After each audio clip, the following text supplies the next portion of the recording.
சாய் பக்தர்களுக்கு என் அன்பு வணக்கங்கள். ஓம் சாய்ராம்.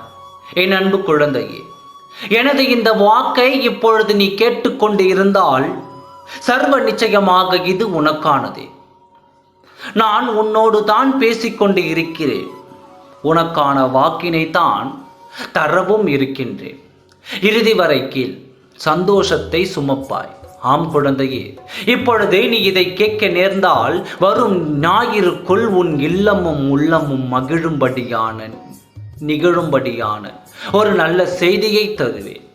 இப்படித்தான் கூறுகிறீர்கள் சாயப்பா, ஆனால் என் வாழ்வில் இதுவரை நல்ல செய்தியை கேட்டது இல்லையே என்று சலித்து கொள்ளாதே. என் அன்பு குழந்தையே, உன் வாழ்க்கை இந்த சாயப்பா தீட்டிய ஓவியம். அதன் அழகை நீ ரசித்துப்பார். அதை உணரத் துவங்கு. அதில் இருக்கும் ரம்மியமும் வருங்காலையும் அதாவது கண்டு மகிழ பழகு. ஓவியம் என்பது நாம் பார்க்கும் கண்ணோட்டத்தில் தானே இருக்கிறது. வானத்தில் மேகங்களையும் கூட்டத்தை சேர்த்து பார். ஒரு ஓவியத்தின் உருவம் கண்முன் வந்து நிற்குமோ அல்லவா? நீ எதை மனதில் நினைத்து பார்க்கின்றாயோ அந்த உருவமே உன் கண்களுக்கு தெரிகிறது அல்லவா?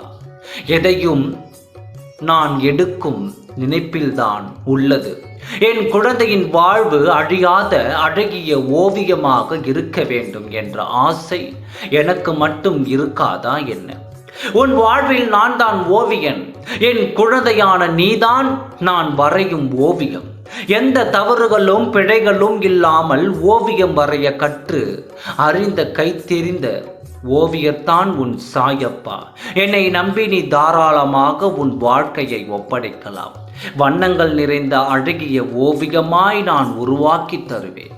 உன் வாழ்க்கையில் நீ எத்தனை மைல்கள் கடக்க நேர்ந்தாலும், எத்தனை சோதனைகளை சந்திக்க நேர்ந்தாலும் எல்லாவற்றையும் கடந்து வர உன்னால் முடியும். எல்லாவற்றையும் கடந்து பாதுகாப்பாக வென்றெடுக்க உன்னால் முடியும். ஏனென்றால் கற்றால், காற்றால், தண்ணீரால், நெருப்பாய், ஆகாயமாய் நான் உன்னை சூழ்ந்து உன் இதயத்தின் துடிப்பாய் சுவாசமாய் உன்னையே சுற்றி கொண்டு தான் நான் வாழ்ந்து கொண்டிருக்கின்றேன்.